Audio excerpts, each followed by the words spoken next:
I am so glad you convinced me that the family car should be the Defender 110. It is so beautiful inside. It's so comfortable, and it just feels indestructible. Yes, it really is. I've been waiting a long time for the new model to come out. The Defender 110, I'm telling you, it's my favorite car of all times. It's my third one. You know, I have stories of going off-road. The guy managed the group. He was like, what are you doing in this beautiful car? I'm like, I'm going off-road. He's like, are you sure? Because you can use one of ours. And then they look like Mad Max cars. I'm like, no, we're going to do this. And he was shocked. Wow. Well, it's great because the Defender has been reimagined for 21st century adventure, and its unparalleled off-road ability, as well as its robust interior, are invaluable whether you're headed towards uncharted territory or just a weekend of exploration. The Defender 110 tackles challenging surroundings with absolute confidence. The SUV conveys strength outside and in, featuring peerless technology like an intuitive driver display and an award-winning infotainment system. That's my favorite part, to keep you connected no matter where the journey takes you. Adventure is unique to everyone, and so is the Defender. Choose from the two-door Defender 90, the four-door Defender 110, or the larger Defender 130 with the ability to seat up to 8 passengers. You'll find uncompromising performance in all three. So pack up and go even further with the Defender 110. Learn more at LandRoverUSA.com/Defender. Sometimes it takes a different approach to help you unlock your true potential. Capella University's game-changing FlexPath format helps you learn at your own pace and fit earning a degree into your life. From before you enroll to after you graduate, you'll be supported by people who are invested in your success so you can pursue your goals knowing that help is available if you need it. Imagine your future differently at capella.edu.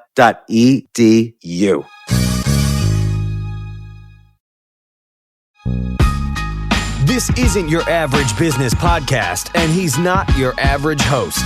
This is the James Altucher Show on the Choose Yourself Network. Today on the James Altucher Show.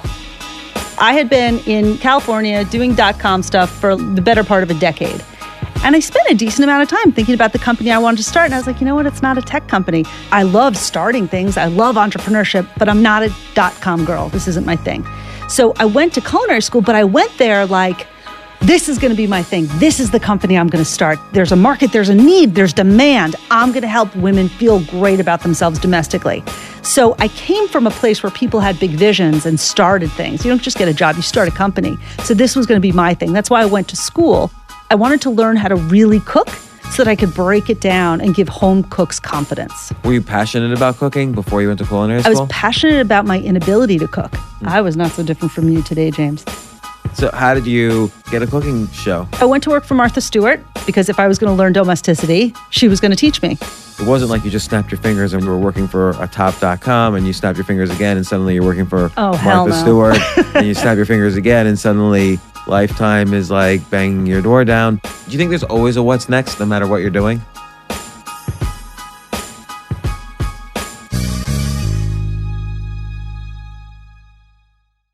So I have Allison Task, premier chef and life coach. I'm going to call you both of those things. I'll take it. I have to say your name and then figure out what buckets to put you in. That's right. Why can't I just have Allison Task, like interesting person to talk to? We could start there. You could do that. I think people can only handle so much information. Allison Task doesn't yet have meaning for many people. Right, so people need the buckets as like shortcuts until they get to know you better. That's right. That's why at a party you say, what do you do? But like, I never know how to answer that question myself because there's no like one thing that I do. How would you introduce yourself? I honestly can't answer that question. This is hard. Yeah, because I do lots of things. I do like 5 or 6 different things, and it almost sounds like ostentatious to say them all. Right. Because I could say you're podcaster, writer, TV personality, life coach, chef, mother. Yeah. What do you... How do you define yourself? It depends on a certain situation. Like, for example, if I'm driving my kids' friends around, they'll say, hey, Abe's mom. For them, my whole identity is who my child is, right? The child sees me through the eyes of that child.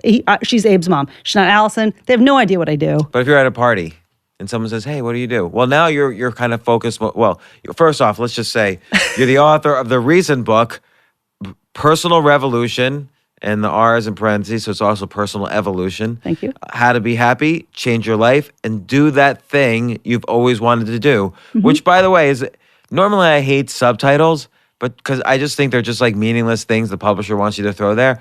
But that's actually a good subtitle because I would say just about everybody feels stuck in some way. There's something that they have always wanted to do, and most people just don't do it. Or they think, oh, I'm going to work really hard for 15 years at something I don't really like, or I like mediocre, and then I'm going to do that thing I always wanted to do.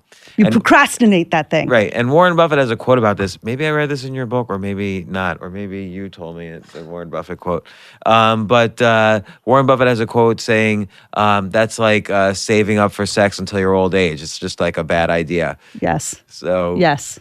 So we'll talk about that. But I want to talk first about your cooking. So you wrote 2 books, You Can Trust a Skinny Cook and Lighten Up America. And you also were the host of Yahoo's Blue Ribbon Hunter. What was that? Blue Ribbon Hunter was a show. It ran for about 2 years. I went across the country to food festivals and found weird food things. Like I went to Spam Jam in Hawaii. I judged a lobster contest in Maine. So we went around to local food festivals across America.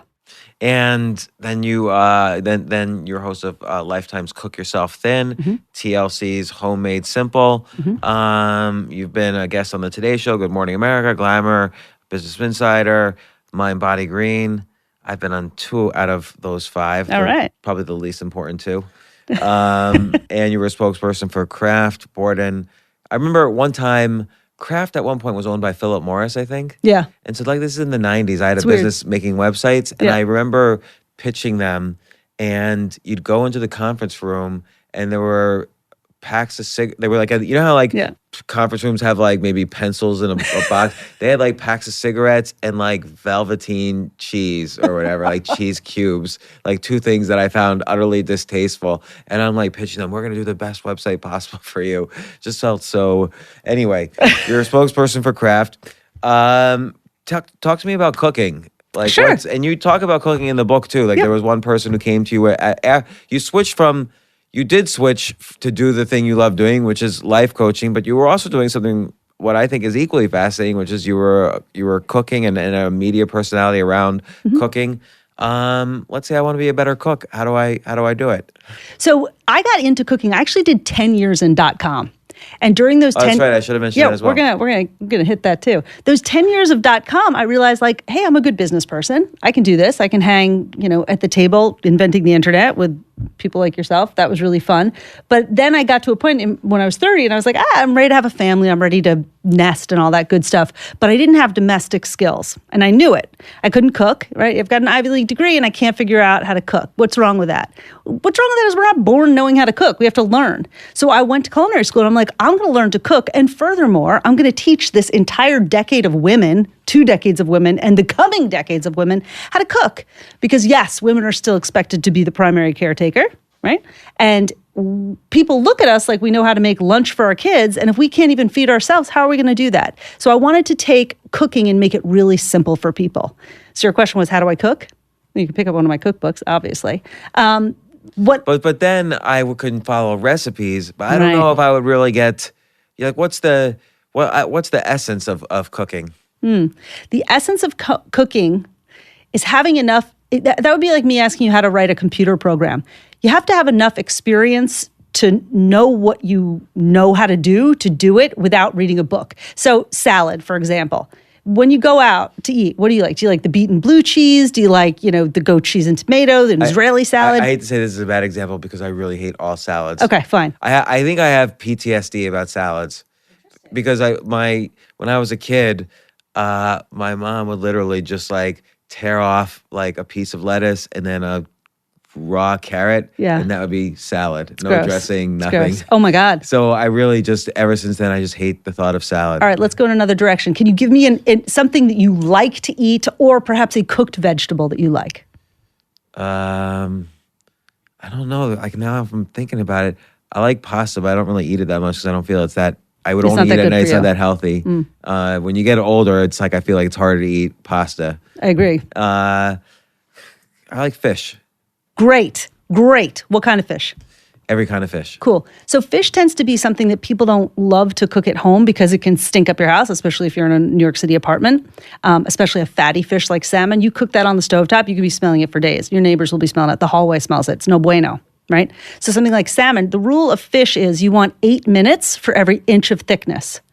Turn on a toaster oven, pop it in for 8-10 minutes, pull it out. Season it, salt, pepper, pop it in, pull it out, you're done.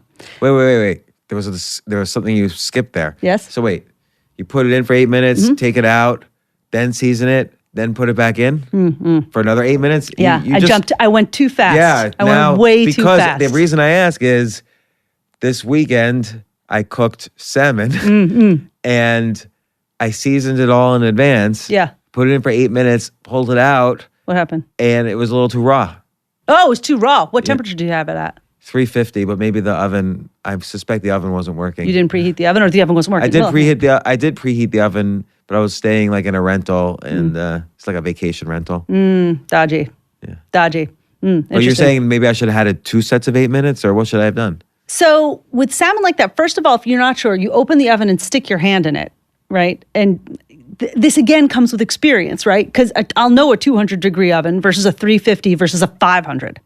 With fish, an ideal thing to do is to broil it. Broil is direct heat from the top of your oven, right? So broil is, they use the word broiling in England as grilling and broiling are interchangeable. Monodirectional heat in your oven. Broiling comes from the top. On a grill, obviously, it comes from the bottom. It's a shock of heat to the system, right? That's 550 degrees plus. Best thing to do with fish is pop it under that broiler for 8 minutes. Believe me, it'll be done. If you're going to cook it at like a 350 or something like that, you're going to want to let it go a little bit longer. With something like salmon, I like to slow roast it. I roast it at 320 for like 25 minutes. That makes it really nice and rich and sweet. But when do you take it out in the middle? And season it? Yeah, that was a mistake. So I always season food before. Like I would salt it and pepper it before I put it in. And in fact, if you really want to do it, take the salt and pepper and kind of rub it in. Just salt and pepper? Would you put like garlic or anything like that? I don't, because I get really good quality fish and I just want to taste that fish. After I take it out, I might squeeze a little lemon on it. But I like my food simply prepared, really good quality food simply prepared. After all, what were spices about originally? Hiding the flavor of rancid meat. I didn't know that. Yeah. So if you want to taste a great steak, you're not going to put ketchup or, barbecue sauce on it. So wait, what's the middle part? There is no middle part. I was speaking very quickly. I'm sorry. I caught myself. So all you have to do for fish is preheat your oven, ideally a broiler, season it, pop it under the broiler, 8 minutes, pull it out, eat. So, and you don't mind me asking about this? I know we're going to get to your book, Personal Revolution, how to do what you always wanted to do in life. Yes. But now I have you here. I'm going to we're going to ask. We're going to do it. I've cooked 3 times in the past 20 years, so I'm just going to ask a couple questions. Yeah. So, eggs. Yes. Now, I go to 2 different places in the morning for eggs. One place, the eggs feel just kind of dry to me. The other place, the eggs are like fluffy. How do you make eggs fluffy? Scrambled eggs. Scrambled eggs. I don't know if this is interesting to anybody. I just really want to know this. Well, a couple things to do. When I worked at Jean-Georges had a style. Jean-Georges? That one. Yeah, right there at Trump Tower. I just ate there. Well, I did the breakfast session for him. So he had this great recipe for eggs where he would actually have eggs the texture of oatmeal so that you could spread it on toast. Not what you're talking about, not fluffy, but it was like really weird and cool. The way you would do it is you'd crack your eggs on a very low flame. Right? So crack your eggs into your skillet, very low flame, put in a few pats of butter, and just whisk it. Continually whisk it. And then it gets to be the texture of sort of oatmeal. So it's cooked through, but it's soft. It's almost like a pudding or a porridge. So what are you doing there? You're stirring it to keep the heat evenly distributed. When you cook the eggs firm up. But by stirring it, you just keep that gentle, low heat evenly distributed. What this restaurant must do. Yeah. Because it's like a little fluffier then. It's like a little softer somehow. Mm-hmm. Yes. It's soft because So there's no, you put the eggs in first, then the butter? Eggs and butter in together, and then you gently cook it. It takes like 15 minutes. And so let's say it's 2 eggs. How big is the butter? Maybe a tablespoon of butter. Be generous. And not like a cube, like you're not cutting it off a bar? A stick of butter is 8 tablespoons, 1/8 of a stick. Okay. and you just throw it in and you just mix it all up together. Yeah, and nice and gentle. what's the heat under the skillet? Sorry for Low. the basic question. You're fine. You're fine. You're being very specific. Very low heat. Because you basically, eggs will cook at around 160, 165 degrees. They'll go firm. They'll go from a liquid to a solid. So you want to play in that area between 160 and 180 before it gets hard and rubbery. All right, so these are the only two things I've ever cooked in my life. Now I could do it a little better. Salmon and eggs. Now I know the tricks.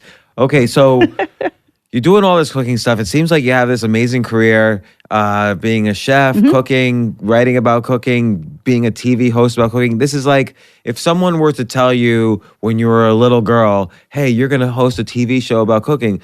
You're going to be famous on TV. Wouldn't you think, oh my gosh, that's the most amazing thing ever. I'm never going to stop doing that. No, I think that's awesome. I can't wait to do it. And then once you've done it, you're like, what's next? I liked it. I really enjoyed it. It was a lot of fun. Do you think there's always a what's next no matter what you're doing? Yeah, I think you believe in that too, though, right? I do. Yeah, there's always a what's next. There's always, you write the book. Then right now I'm in the phase of the last chapter of my book is all about celebrating the achievement, right? I'm in the phase right now where I'm going to take the summer, have some conversations like this, thank everybody who helped me write the book one-on-one, visit them and say a real true thank you from the bottom of my heart and have a lap of gratitude, right? That's really wonderful. And then I'll start thinking about the next thing. I always find it really hard to celebrate achievements. I don't know why. Like I always feel like, okay, that was good, but it wasn't good enough. Now I'm going to move on to the next thing. Totally. That's why I wrote a chapter about this in my book. And in the book, I said, when I got my first book, right, my first You Can Trust a Skinny book, I opened it up and I was like, damn it, that's wrong. That font's too small. That color's not right? My first book just arrived in my lap. A beautiful hardcover, big fat advance. I'm so proud of it. And what am I doing? I'm still editing it. It's done, baby.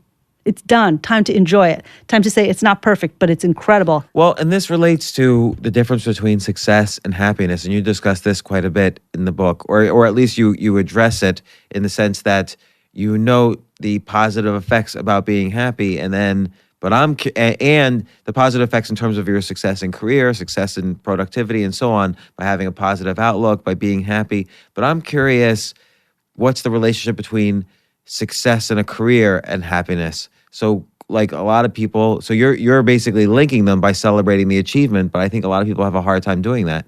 And so what are the benefits of celebrating the achievement? Great. The benefits of celebrating the achievement, number one, you reinforce that you did something well, right? You solidify that achievement in your mind as its own achievement so that you're better prepared to do something again, right? If we're hard on ourselves, we beat ourselves up, we only see what we're not good at. Instead, call upon that achievement.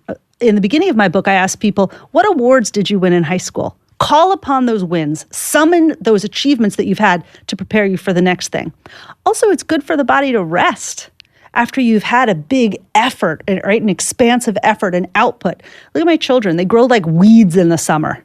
It's really nice that they can rest in the winter, right? Grow their brains instead of their bodies in the winter.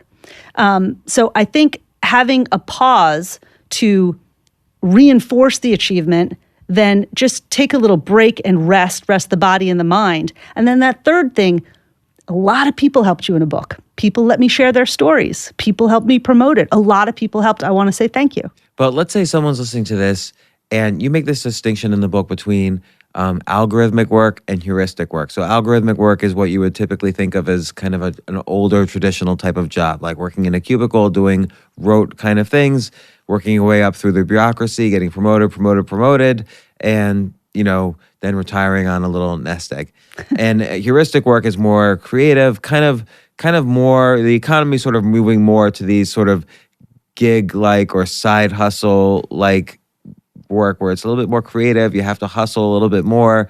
It's more of a meritocracy in a weird way because you're judged on your results rather than whether you can just do this rote work. And I'm just wondering, for the people who are listening to this who do the more algorithmic kind of work, let's say they're in their cubicle wondering, well, how can I ever pause? I have to be here 50 out of 52 weeks. What does a pause look like for them? How do they celebrate their achievements? Well, hopefully the nice benefit of algorithmic work is you're on and you're off, right? You do your work in that space. If I'm a cashier, I don't take my work home with me. I'm not at my desk. I'm not a cashier anymore, right? If I'm an accountant, hopefully there are times when you can leave your desk and not bring work back with you. So you press off when you're not working. I am a big believer in the Sabbath, right? The Sabbath that crosses religions and cultures, having that day a week where you rest and you unplug. That's what you do after you have a big achievement. And if you are that worker, that's why we have Labor Day, Memorial Day, Veterans Day, right? All these days are to make sure you can take a break outside of your weekend. So those breaks are really important and essential. It's funny, I was speaking to someone recently about the pageantry of Christmas and Thanksgiving. And I said, holidays, holy days, days of rest. And they said, no, in certain cultures, these are pageantry holidays. And that is when you turn it out. You do your best. You make the Christmas cookies and the trees and you invite everyone over and you host. You run yourself ragged. When do you then repair after all that work? Right? So a big expansive effort needs a little bit of a break. So going back to the cooking, and I won't ask you a recipe this time. For you went all out. Like, it's not so easy to get a TV show. Like, you're clearly someone who can execute and do things. And so you transformed that meta skill. Like, you basically developed this meta skill of being able to set big goals and accomplishing them. Being a host of a TV show is not an easy thing. Being a host of a cooking show is incredibly competitive. I mean, there's a million people trying to host cooking shows. You bet. And so how did you break through that barrier? And that kind of leads into then kind of sort of the techniques you use in life coaching and in this book. You bet. So how did I get my opportunities to host cooking shows? First of all, I am a big believer in say yes. There's no opportunity to say no. When I was cooking, I went to culinary school and I'm an Ivy League grad and now I'm in a real blue collar profession. My arms So in order to get, I'm sorry to interrupt. I'm a little bit of an interrupter, but we'll get back to it. But like you mentioned earlier, how you had been doing the .com stuff for years, and you felt like, okay, now I need domestic skills. Right. Most people don't say, oh, I need domestic skills. Let me go to culinary school to learn how to cook. You're right. Like they buy a frying pan and a cookbook, and ask someone, hey, how do I cook eggs? Right. So it's a little overachiever, isn't it? Yeah, and so not everybody's an overachiever. So we'll get to how do you deal with the not overachievers in your life coaching. But so you go to culinary school because you decided, okay, I don't know, do you go to like cleaning school after that too? Like what's next? Yeah. Well, so it's a combination of two things. I had been in California doing .com stuff for like the better part of a decade. And during that time, people were always asking me, like, hey, Allison, what company do you want to start? You're doing this and you're part of this. When is it your turn? We're behind you. We've got money. We back you. And I spent a decent amount of time thinking about the company I wanted to start. And I was like, you know what? It's not a tech company. It's going to be an analog company. This isn't my jam. I love starting things. I love entrepreneurship, but I'm not a .com girl. This isn't my thing. So I went to culinary school, but I went there like, this is going to be my thing. This is the company I'm going to start. This is going to be, there's a market, there's a need, there's demand. I'm going to help women feel great about themselves domestically. So I came from a place where people had big visions and started things. You don't just get a job, you start a company. So this was going to be my thing. That's why I went to school, because I wanted to learn how to really cook so that I could break it down and give home cooks confidence. That's what I wanted to do. That was the big vision. Were you passionate about cooking before you went to culinary school? I was passionate about my inability to cook. I was not so different from you today, James. I didn't know anything. Okay, let me just say, you were better than me. So I mentioned I've cooked 3 times in the past 20 years. One being this past weekend. Yes. The time before that was Valentine's Day, and the time before that was in 1991. And on Valentine's Day, it was the first time I ever used this kitchen, obviously, that I was in this apartment I was staying in. And the previous owner or two had left grease at the bottom of the oven. Ooh. And so I'm cooking a salmon, and I set the whole kitchen on fire on Valentine's Day. And so my neighbor let me finish cooking it in his kitchen. I would not let you near my kitchen. That's a very kind neighbor. That's very kind. People say that about me in driving too. But but yeah, so you couldn't possibly be worse than me. That's bad. I will tell you, in college, I was worse than my room. I was like the worst cook in our, 12-person house. I just didn't have the skill. I may not have been. You can win that. I win. I concede. You win. You win. So I went after it because I wanted to make it my business. Right. I didn't want to just learn to cook. I wanted to help teach others. I saw a need in the market. I saw a hole. You saw a hole, even though there's 1,000 cookbooks out there. There's a cooking channel. There's a food channel. 1999. I went to school in 2000. It was as the food channel was just starting. So that's exactly why I did it. And then I left because I wasn't the only one having those thoughts at that time, right? This was before Blue Apron. This was before any of that. And this was just, Emerald was probably the biggest present. This was before Malto Mario. It was before all of that. So it was it was before Rachel Ray. It was just starting to start. And then when I hit it, it was everywhere. Food Network was everywhere. I tend to have very prescient timing. The .com, right? I hit .com in 94, 95, just as it's taking off. The food thing I hit, in the 2000s, just as it's taking off. And so and coaching now too. So how did you get a cooking show? How did I get a cooking show? So I went to work for Martha Stewart. Because if I was going to learn domesticity, she was going to teach me. I wasn't going to buy her magazine. I was going to work for the woman. So while I was there, my first day was when all the proceedings came out where there was a lawsuit where she eventually was going to go to jail. So the entire tenure of mine at Martha, that cloud was hanging over our heads. I worked How did she handle it, like in a professional level? Just in terms of continuing to run her company. She ran her company. So at that time, I was working at the TV. I helped launch a magazine called Everyday Food. Then I worked in all the magazines down here in New York, weddings and kids and all that stuff. And then I went to the TV show we shot out of Connecticut.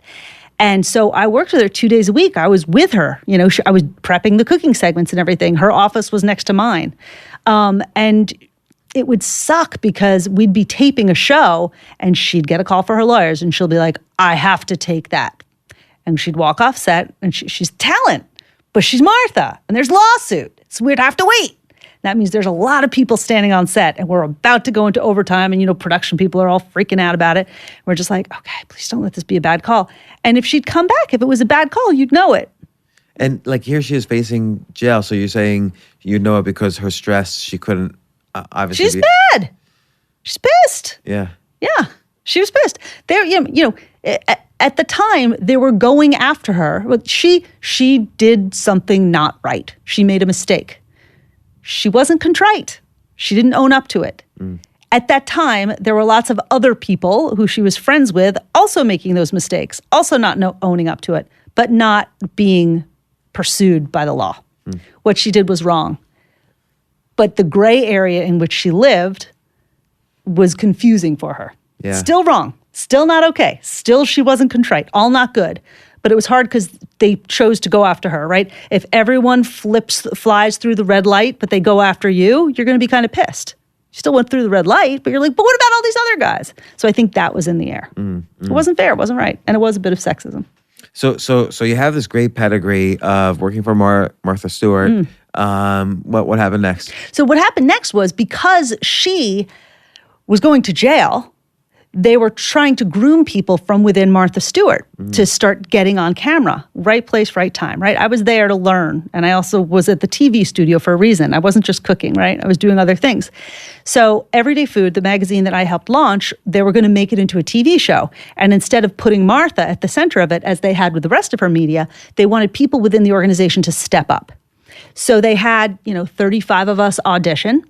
And I auditioned. I was the most junior person there. I had been there for the least amount of time. And I auditioned, and apparently my Q ratings were really good. I still don't really know what Q ratings are, but I know that that's a good thing. So they're like, you're going to be in the show. You're going to be in the show. So they brought in a guy named Lou Eckes, and he media trained 5 of us who they had chosen to be in the show. And there I was getting media trained to be in the show. So I was literally handpicked from inside to be one of the hosts of the show. And I was trained and I was taught, and I had been working on a set for over a year. So I knew the mechanics of production from, behind the scenes. Now it was my turn, to step into the light. And so I did it. And then the show was picked up by PBS. And then Martha went to prison. And then I had a better offer at a different company. So I said, I'm going to be leaving the company now. So I actually left just as that show was being picked up. And so again, someone listening to this might say, oh, well, it's easy for her. She worked for Martha Stewart. But in your book, you really go into, there's several chapters on the importance of growing your network. And this is really, this is life or death for a career. People don't realize it's not just about the hard work you put into learning your skills and focusing on being positive, although it's all connected. There's a lot of work that needs to be put into building your network. And I'm sure this is, it wasn't like you just snapped your fingers and you were working for a top.com and you snapped your fingers again and suddenly you're working for Martha Stewart and you snap your fingers again and suddenly Lifetime is like banging your door down. Let's start talking into, well, I do want to figure out how you made the transition from, TV cooking personality to life coach, but let's flip around a little bit. Let's talk about your book. Sure. Growing your network. Someone listening to this, what's like 5 things I can do today to grow my network? To grow your network? So first of all, you already have a network. So the first thing you can do is identify the network that exists. And in the book is really meant to be a coaching experience. So there are lots of questions, lots of stop points. Tons of exercises, by the way. This is great. If people read this book, and hopefully they will, there's a ton of exercises. You have action stop points and you have questionnaires. I encourage people to fill in every blank here because it's really valuable. Yeah. So when you're identifying your network, that chapter is chapter 4. It is thick. And I say, think of 5 to 7 people from high school who you just loved, or what the hell are those people doing today? You might know from Facebook, but just identify it. Was it the valedictorian, the salutatorian, the really smart guy that got passed over, the guy that kind of was really weird and artsy and grabbed his guitar and moved to LA? Like, who are those people? Who are the standout people for you? Chances are you're on someone's standout list, and there are people on your standout list. That's your network, right? So if I wanted tomorrow to go into finance, who are the people I know who've done really well with money, either starting companies or they're good investors, or I'm like, how the hell did he become a millionaire? I could make a list like that. And so you obviously can. I'm guessing that your listeners can too. You know people who've done well. We all know people who in high school we kind of looked over and then, oh my God, I can't believe I'm looking at them on the Today Show. You know what I mean?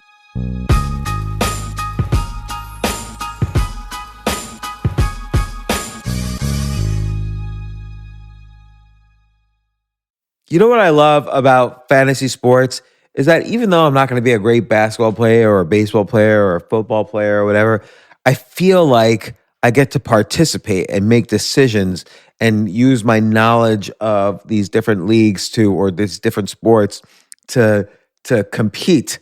So it's like I can pick my team or I can pick my favorite players and I could use my knowledge to make predictions and maybe even make money. So with the basketball season here, you can now pick combo projections across football and basketball from the Specials League on Prize Picks. This is a league created specifically for combo projections that include 2 or more players from different sports or leagues. Want to play alongside some of Prize Picks' favorite players like rapper Meek Mill and comedian Andrew Schultz, who's also been a guest on this podcast, and I've been a guest on his? You can now find community plays under the promos tab of the app to view entries for some of the biggest names in the Prize Picks community each week. Look, Prize Picks even offers a reboot policy so that your entries stay in play even if one of your players gets injured. For football and basketball games, if you have a player who exits the game in the first half and does not return in the second, that player is rebooted. Prize Picks is the only daily fantasy sports platform with an injury insurance policy. What? So, I love playing it. I love anywhere where I can use analytical ability with my interests to demonstrate some skill and maybe make some money. And I like the game-like aspect. I do wish they had chess as a category on prizepicks.com, but I'll settle for what they've got. Maybe I should make my own fantasy chess league. But in any case, I love Prize Picks. Go to prizepicks.com/James. Use code James for a first deposit match up to $100. That's the easiest $100 you're ever going to make. So that's prizepicks.com/James and use code James. Daily fantasy sports made easy.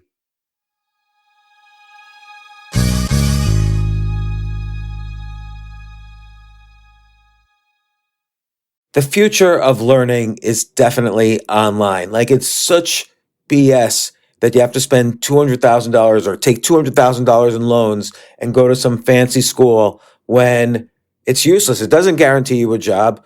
Most employers, including me, do not care about degrees or grades or anything like that. We want to care that you love what you're doing, that you know what you're doing, in some cases that you have experience or that you're willing to learn. But people in general love learning and are curious. Like, the key to success is curiosity.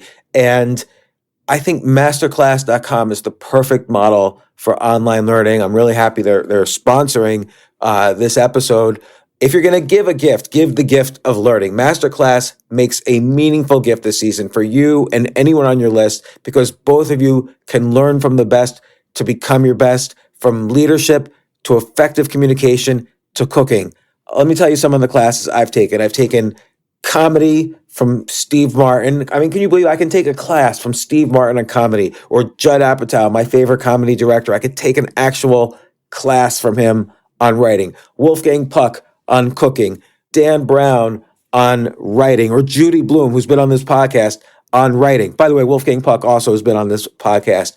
It's such a pleasure. I try to take classes all the time from masterclass.com. And whether you're watching Masterclass on TV or listening in audio mode in the app or on their site, the quality speaks for itself. It's like these Masterclass instructors are your own personal mentors that are going to help you reach the next level. How much would it cost to take one-on-one classes on comedy from Steve Martin or on chess from Gary Kasparov? You just wouldn't be able to do it. But it would cost hundreds of thousands of dollars. With a Masterclass annual membership, it's $10 a month. Memberships start at $120 a year for unlimited access to one-on-one classes with all 180 plus Masterclass instructors. So it's not just $120 for one instructor. You get all 180 plus Masterclass instructors.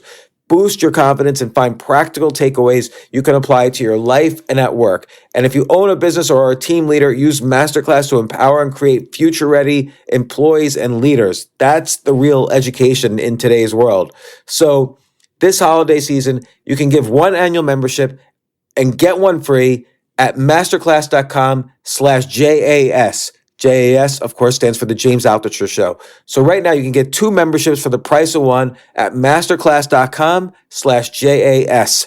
Masterclass.com/JAS. Offer terms apply.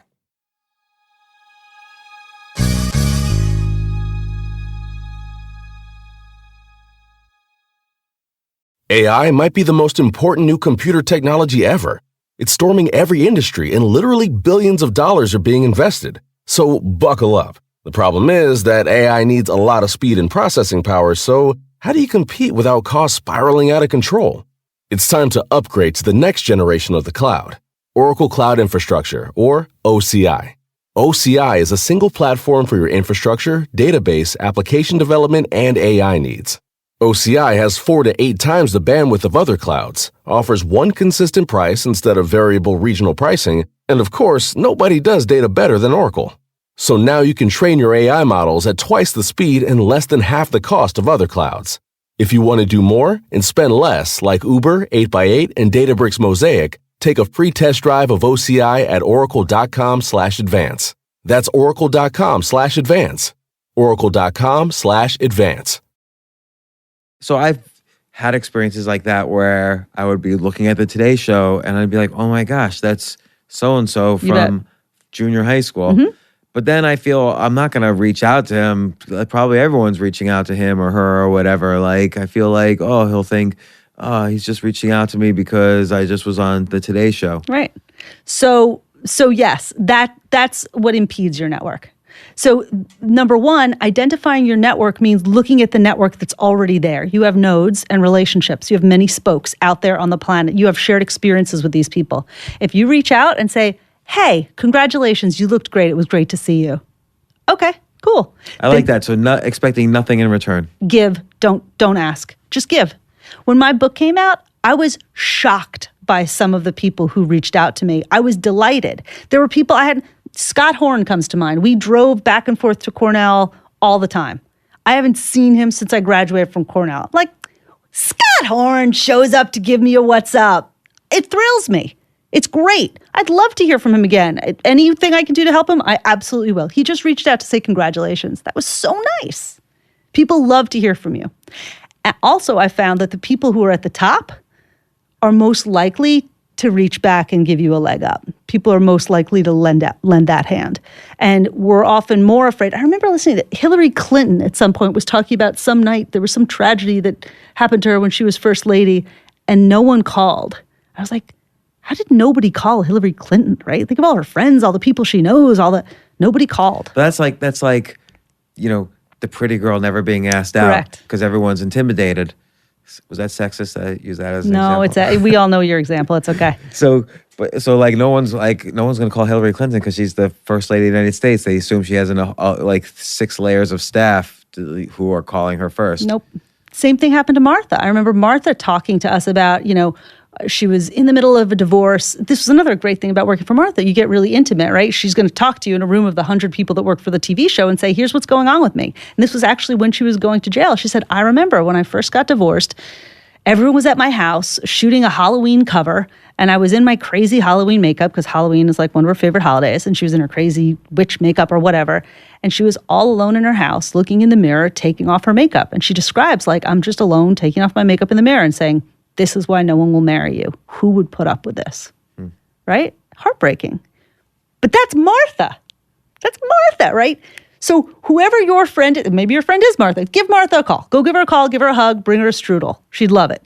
So whoever your friend is, don't underestimate the power of reaching out just to say, hey, you're awesome. I see you. And I think there's something here too, which is it's a mixture of quality and quantity. So it could be I reach out to Martha Stewart and she doesn't reply, but if I reach out to 100 Martha Stewarts, you bet. 1 or 2 might reply. You bet. And particularly if I'm not expecting anything in return. Mm-hmm. Well, I mean, James, to be totally honest, I'm so grateful to be sitting here with you. Why is this happening? I wrote a book. My husband reached out to you. You and my husband have a relationship. We've met before. I told him it would be a dream for me to be on James's show. I think James is amazing. He wrote Choose Yourself. You remember I read it over that vacation. I was like, James this, James that for like 2 months. I was like, this is my dream. He's like, I'm going to reach out.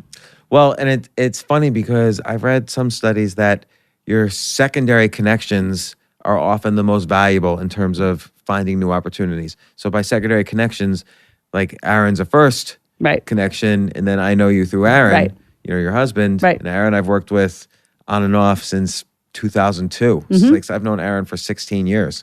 So now, of course, if Aaron wanted to come on the podcast also, I'd have him on the podcast.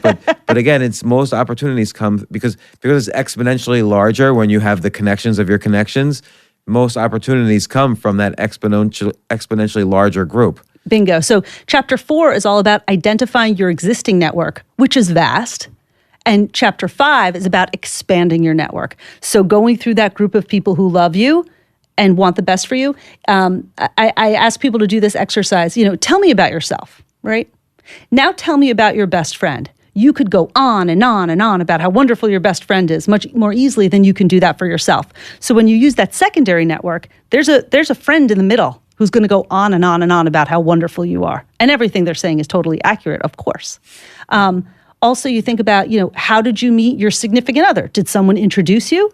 How does that person feel knowing that they were the connector of you and your significant other? So people sometimes will say, I don't want to ask that person for a favor. I don't want to ask for an introduction. I don't want to put them out. You're not putting them out. You're giving them an opportunity to make a shidduch. In Yiddish, it's called a shidduch, right? A connection. You're setting people up. You're making a shidduch. It's a good thing. It's so funny because one time I had a deal to write a book so I'd written a book called The Power of No, which is how to say no to things that would basically be negative for you and waste of your time and so on. But after I wrote that book, I had a really hard time asking people to say, saying, hey, can I go on your podcast? Or, hey, can you write a review or whatever? And so it was such a difficult time, but I learned a lot. My next book was going to be The Power of Ask, and which is basically how to use how to ask in different situations. Lovely. I never wrote the book though, and ended up, I didn't even return the money for the advance, I have to admit. So, hey house, I'm sorry. I owe you a tiny amount of money, but It's okay. Maybe I'll write the book eventually. But it's hard to ask, though. I can't do it. That's why I couldn't write the book. I couldn't. James, I really why had a don't we hard time. co-author that? We All can right, co-author. all right, it. we could do Hey, it. House, you're back in the game. So, but it is hard to. It's hard to do that, and it's really important. Yeah, I work with a lot of clients. They'll be like, I just can't write that email. It's like, come on, let's do it. We're going to do it together. You dictate, I scribe. You can dictate it. You just can't write it. My brains and your typing abilities, Hey! right, Steve? Exactly. So that's what I do that all the time with clients. And I'll have a client, having to send a text to someone who's waiting to have an informational interview with them. They just can't do it. They'll write the text, they'll throw the phone, and by the end of the session, they've got a date. You know what I mean? It's hard to do the ask. Sometimes having the support of someone to do it helps. But like, again, I don't want people to think, he's just writing me now because I'm famous or I have a big podcast or a big Instagram following or whatever. Like, I feel funny asking for, in those cases, you're asking for favors. You're not just saying, hey, good job on getting that great big podcast. Let's make Good this luck with real. it. Do you have an example? Do I have an example? Of somebody that you've been wanting I to would reach like to out ask? to? Usually I'm pretty low key. I don't really do a lot of asking. He and I have talked about it because there are some times where he says, I don't like to ask. And then I'll say to him, well, you've helped that person an awful lot. And he's had different examples. And, Can I ask this question differently? What's a recent ask you made that went well? Jasmine. It's true. I did ask someone to marry me, and she said yes. but that's a little easier. You sort of pre-bake that in. It's like preheating the oven and marinating the fish overnight. It's a big ask. Yeah. So, but I don't know. Because I've gotten so used to not asking, I don't really. Steve does the asking. Yeah. It's funny because one of my favorite expressions, if you don't ask, the answer is always no. Yep. But I also think a corollary to that question is, I'm not doing your job. I read your book as well. I enjoyed it. But when did you ask somebody and they said no, and how bad was that? Great. Life Yes. goes on too, right? Yes. You've asked people stuff. And remember, I asked you to reach out to a couple people who dismissed you. And I said, it's okay. Try them again. And, some people you've helped. Yeah, that's true. And they never got back to you. And then I always do feel like, okay, maybe I'll be on the third time or the fourth time. Just in the context of this podcast, sometimes I'll ask a guest, they won't respond, or they'll say no, but eventually we often win them over. Nice. So, but that's usually, either Steve persisting or me persisting. Oh, but for instance, Joe Rogan has a very popular podcast, like the #1 podcast. I've tweeted out at him. He's retweeted my post before. I tweeted out at him, hey, I'm going to be in LA. Can I go on your podcast? And, that was a no. But yeah, life went on. He didn't say no, by the way. He just didn't respond. Yeah. So, and a lot of people were tweeting, Joe, have him on. But it's okay. Life goes. But I also think we eventually will get. You bet. Joe It's not a no. It's a not yet. Yeah. That's interesting. So this is so interesting to me because I was so nervous about asking if I could be on this show. And now it's so interesting to hear, well, you get nervous too about asking Joe Rogan, right? So anyone you're nervous about, they have their own nervous people. Everyone's human. Everyone's trying to do the same thing. I'm nervous about everyone, though. I'm nervous about everything. So I'm trying to think of other asks. What's another ask for me? I think, you have this comedy club. Sometimes are you reluctant to ask people to come and perform here? Or sometimes I'm even reluctant to ask to perform here. And I own the place. So I'm always nervous. But it's a hard thing to ask. Right. So either you can sit with that and say, you know what? Asking isn't my thing. That's why I've got Steve. Yeah. Steve's my asker. Steve's my go-to ask. Here's what I tend to do. If I really do my version of the power of ask, I over-deliver first. Mm-hmm. So I will, let's say I will come up with, let's say I wanted to ask you for something. I would come up with 10 ways you could market this book in new and innovative ways, and 10 things I can do to help you market it. I would send that list to you. It would be very concrete and tactical and very easy for you to execute. You could just write back and say, okay, go for it. And then I feel like, okay, let's meet and discuss. And I have, my Trojan horse in there somewhere, which is my ask. You've earned the right by giving. You've given the value first. But it's huge over-delivering. That's the only way I feel comfortable asking, which I feel is, on the one hand, there's a positive side to that, but on the other hand, there is a lack of self-worth in there too. I hear that. So I don't know how to balance that. You can accommodate it, or you can decide.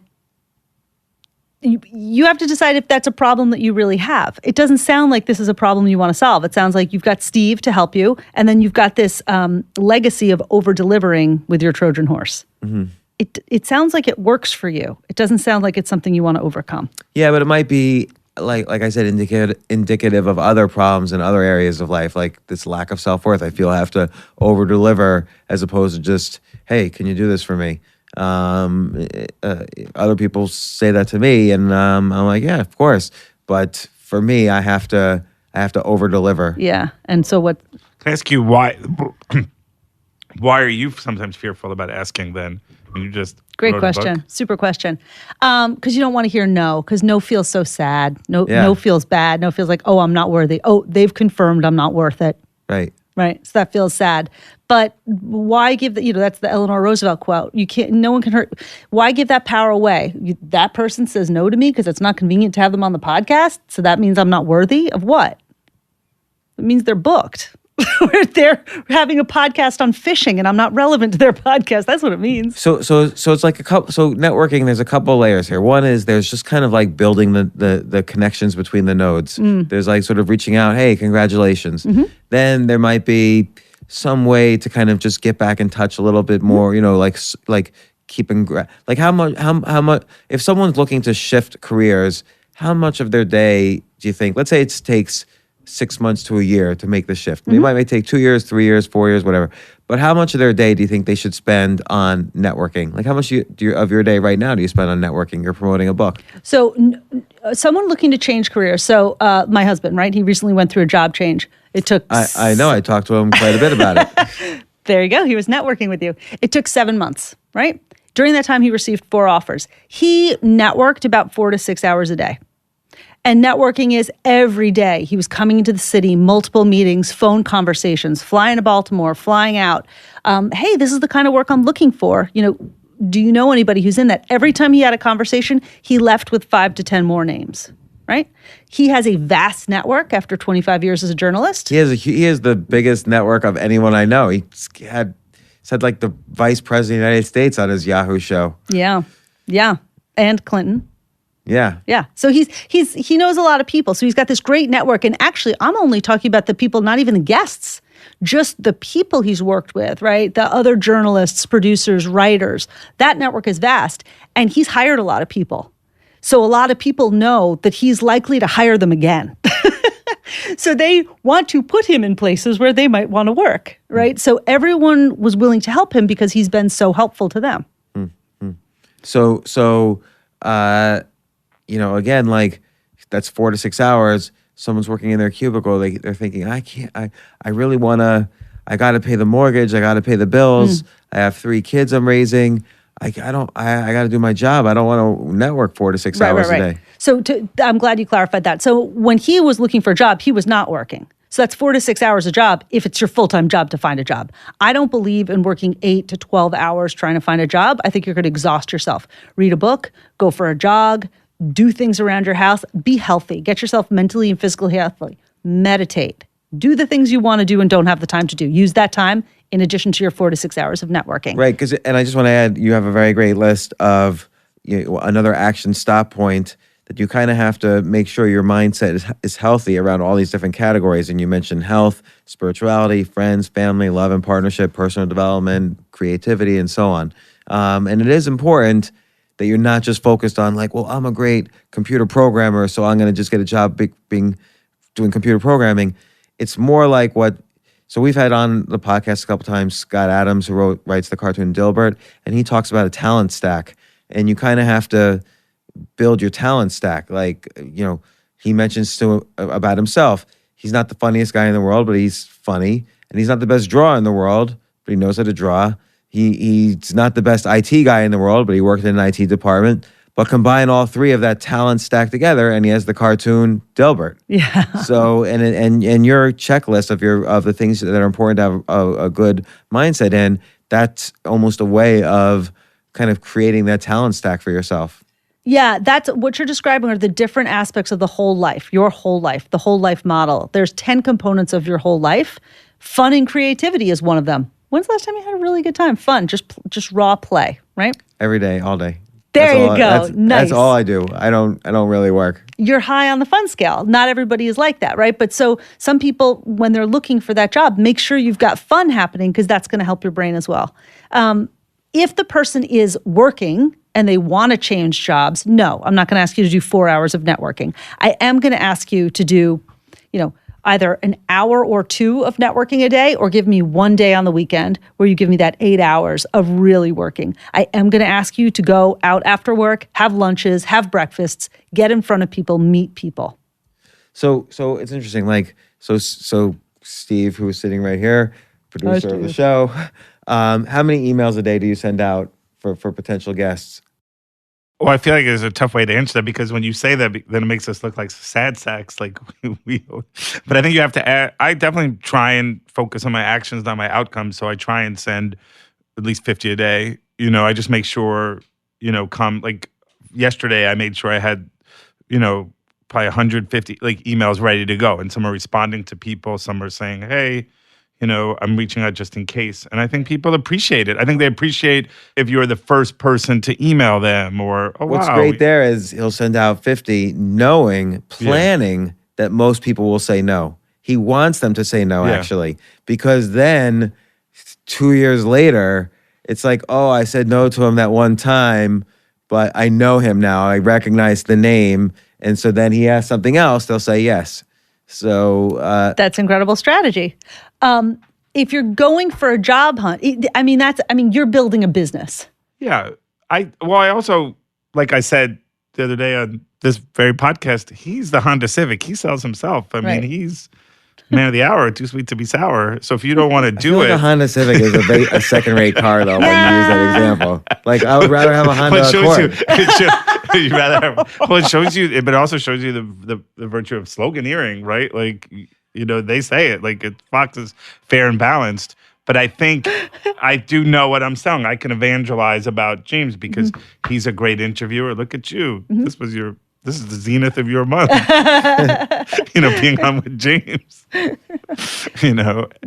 So definitely an accord. Definitely an accord. So okay. So the other thing that's really important is you went from having this great career, being a media personality and cooking to life coaching. Other people listening to this are probably wondering, well, okay, I do want to. There is always a what's next. How do I figure out what's next is? And I think I always ask people this, and there's always interesting nuances in the answers.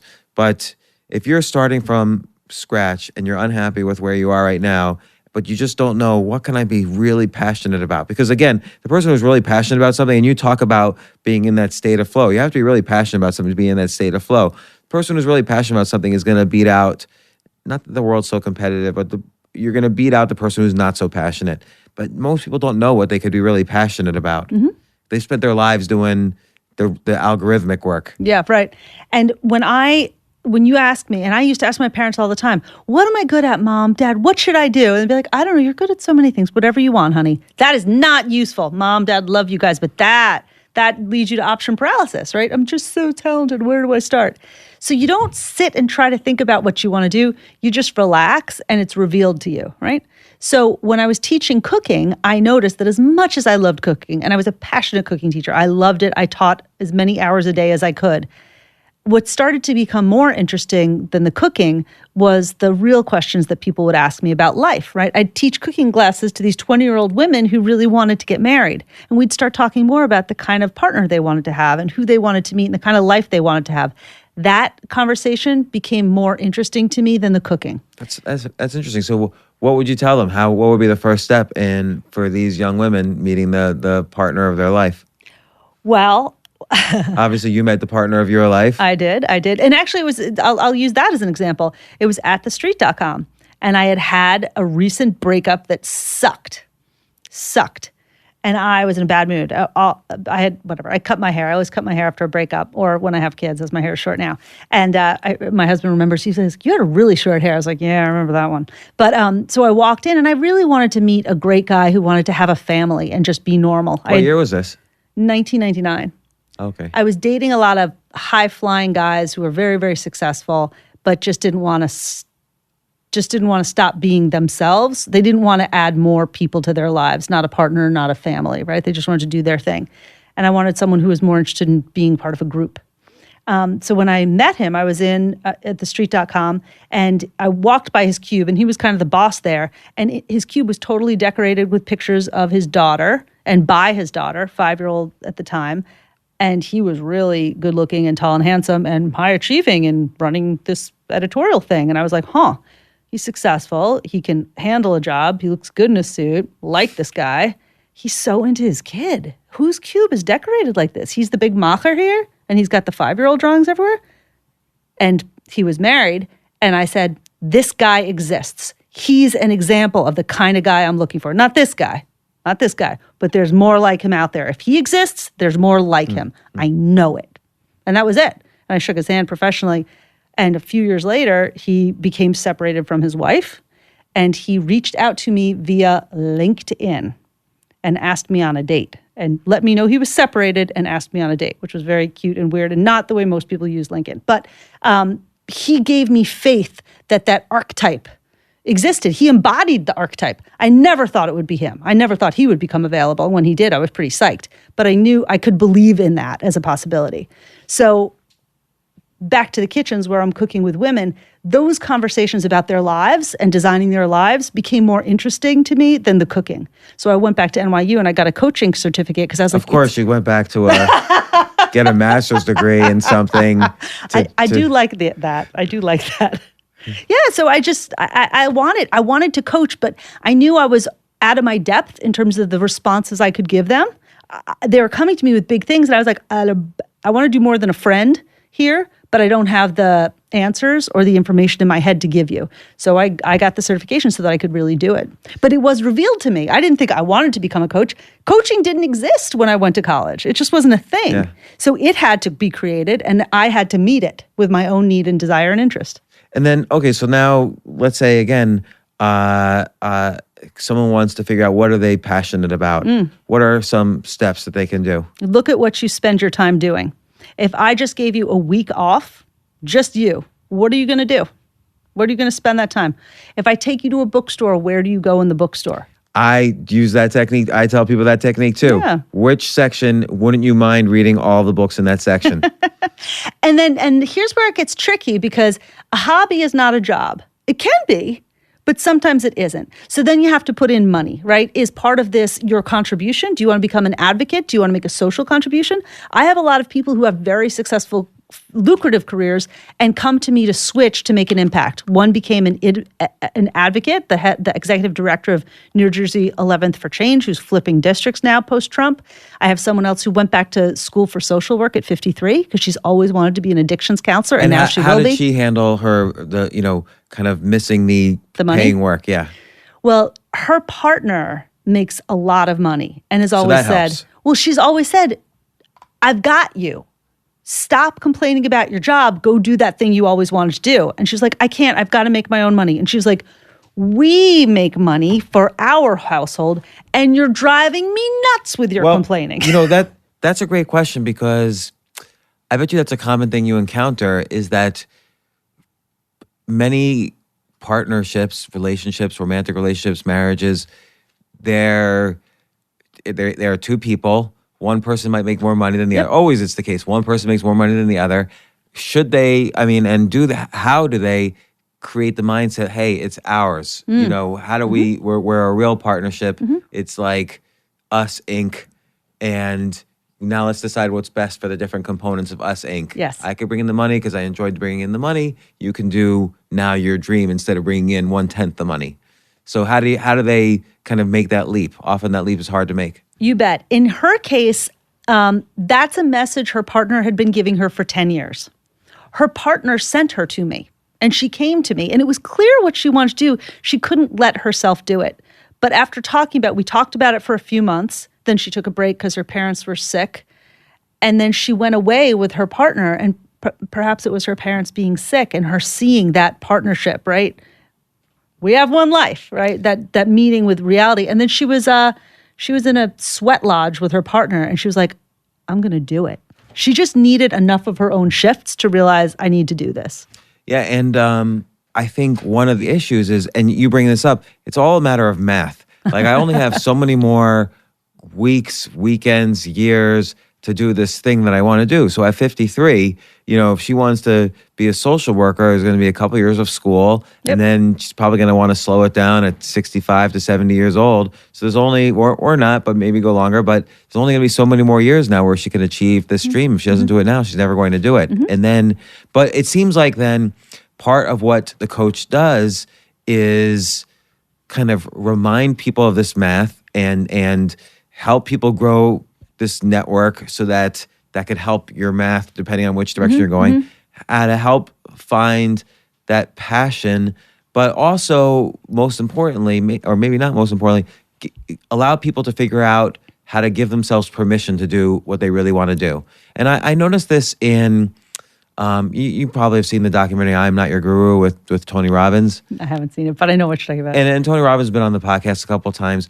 I feel like a lot of what he's doing is not necessarily empowering people to do X. He empowers people to give themselves permission to do X. It's interesting. Yeah. And so I think a lot of it, and people say like, oh, well, I could give myself permission to do something. It's really hard to do that. Yeah. Like I can't give myself permission to do many of the things that I want to do. It's like you need to have someone talk you into it somehow. Right. You're hiring me for a reason. We're all clear on what that thing is. So how do we get you to shift your mind so that you can liberate yourself to do it? I think that's a great point. It's the permission. Mm-hmm. And so can they do that? I mean, I think, like you said, what's amazing about your book is that not to say they don't have to call you, they should call you for life coaching, but they don't need to call you. This book is a life coaching experience. You can go through the different exercises and the different action points and fill everything out and find, weave your way through that maze to give yourself permission to find out what you're passionate about. I think a very important part of your book is all the different ways to treat yourself better, because if you're not treating yourself better, you're not going to be able to give yourself permission to do big and successful things. You bet. Because you'll be looking down on yourself. You bet. It's definitely designed to be a DIY life coach, a pocket life coach. My services are not inexpensive, and I recognize that. So I wanted to give people more access to the absolute best of my coaching techniques. There's one fascinating study here where you mention a bunch of people in their 70s or went to a retreat where everything was like how it was 20 years ago. And coming out of that, they all felt 20 years younger. Yeah. And they were healthier. Like everything, their were healthier. Their eyesight was better. How can I implement that in real life? I actually kind of do, actually. Yeah, but you kind of live that, don't you? how can most people do that? How can people, so you're saying, how can people live their best? Yeah. How can people be their best? Surrounding yourself with, I was listening to your Jen Sincero podcast earlier today, and she was talking a lot about choosing her thoughts, right? Choosing your thoughts. What are you going to spend your time on? You will become what you think, 100%. She spent, a year taking herself from 30K to six figures just by doing that. She became a student of the person she wanted to be. I actually had a phone call from a client right as I was walking here, and she was just saying, she's like, I'm a piece of shit. I'm a nothing. I can't. I go, if you want to believe that, that is probably what you will be. But sometimes those thoughts are so ingrained. It's because I don't know, their parents were told them that, or something happened like 30 years ago. So you can't just sort of like change it. Yes, you can. You can. You totally can. The first thing is, stop. That's that thought again. It's actually excellent when I do it in a coaching session, because I have a huge whiteboard in my office. The whole wall is a whiteboard, and I'll just write the words on the board. And then I'll keep a tally of how many times you say it. Yeah. So okay. So that's awareness. I do agree. I think that is the technique is labeling it an awareness. Just I'm aware of stopping. it. It's almost like a meditation. Like it's in meditation you sort of sit there and you say you kind of are ostensibly trying to think about nothing, but what happens is you can't just think about nothing. You just catch yourself every time you're thinking about something. So it's aware. Meditation is like practice for that. Bingo. And I think that's a kind of meditation too. Like, oh, I'm walking along in the day and I just thought a negative thought about myself, or I thought a negative thought about some random stranger walking across the street, which is almost as unhealthy. Yes. And I think that's really important, which is why, again, you have all these stop points, you have all these reflection stop points, action stop points. I think this book is just so valuable. It was so inspirational to me because I'm constantly figuring out I'm always frustrated with myself. I always think I'm trying to think what's next. Like I'll get excited about something for a year, 2 years, and then I think to myself, okay, what's the next thing I'm going to do? And I go through some sort of angst for a few months until the next thing is birthed out of me. The next thing comes from a place of angst? No, usually it comes, I'll tell you where it usually comes from. It usually comes from something I wanted to do when I was 12 years old. And then how did it age so that, like I loved interviewing people when I was 12 years old. Yeah. I was in the South Brunswick Central Post interviewing people. I had an article interviewing people when I was 12 years old. And now how has it aged? Well, my interview skills got better than when I was 12. And there's I don't even think that newspaper exists anymore. And now there's podcasts. And so you look at how things have aged, how your interests have aged. Mm-hmm. Like one of my very first podcasts here was Matt Berry, who's the fantasy sports anchor on ESPN. He was interested in sports as a kid, but obviously he wasn't an athlete. Yeah. So his interest aged into fantasy sports and then being in the media business and so on. Mm-hmm. So, but again, and I think that's one of the techniques to finding your passion. You mentioned also going to the library and sometimes just reading a new book. I got interested in investing from reading a book in 1999 about investing, and oh my gosh, this is... What was the book? It was Market Wizards by Jack Schwager. That's so cool. Yeah, the whole first chapter is all about what were you into as a kid? Like, what's the last costume you wore? Who were your best friends? We're right next to summer. In the summer, when you were 10... You were bored. Like, what did you do? Me, I was always playing with typewriters. I didn't play with dolls. I played with typewriters. It's like a weird thing for an 8-year-old to do. Why? I liked ideas. I liked words. I liked writing stories, right? In high school, I wanted to be part of this leadership group that was counseling other students.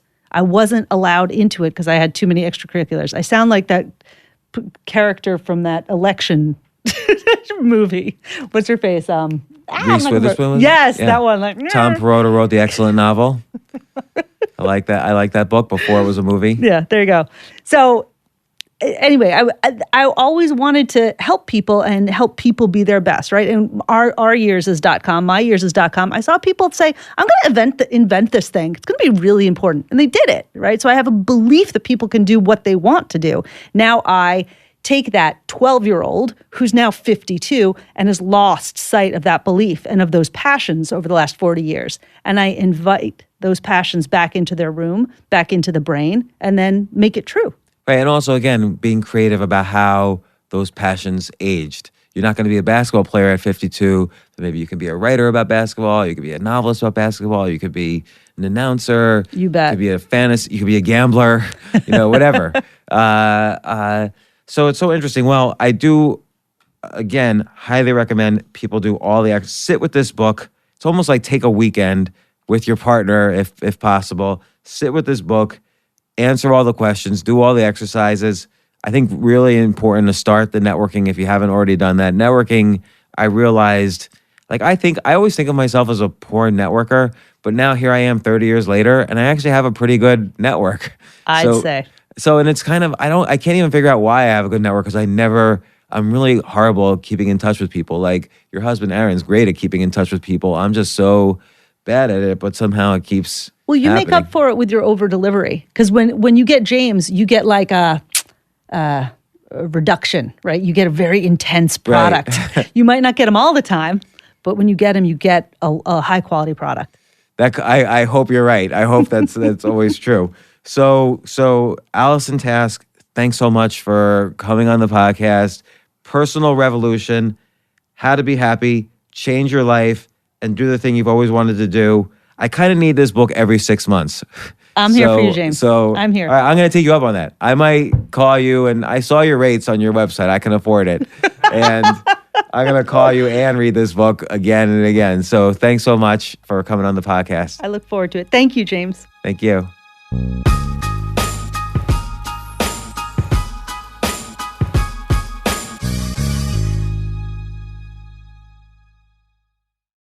AI might be the most important new computer technology ever. It's storming every industry and literally billions of dollars are being invested. So buckle up. The problem is that AI needs a lot of speed and processing power, so how do you compete without costs spiraling out of control? It's time to upgrade to the next generation of the cloud, Oracle Cloud Infrastructure, or OCI. OCI is a single platform for your infrastructure, database, application development, and AI needs. OCI has 4 to 8 times the bandwidth of other clouds, offers one consistent price instead of variable regional pricing, and of course, nobody does data better than Oracle. So now you can train your AI models at twice the speed and less than half the cost of other clouds. If you want to do more and spend less, like Uber, 8x8, and Databricks Mosaic, take a free test drive of OCI at oracle.com/advance. That's oracle.com/advance. oracle.com/advance.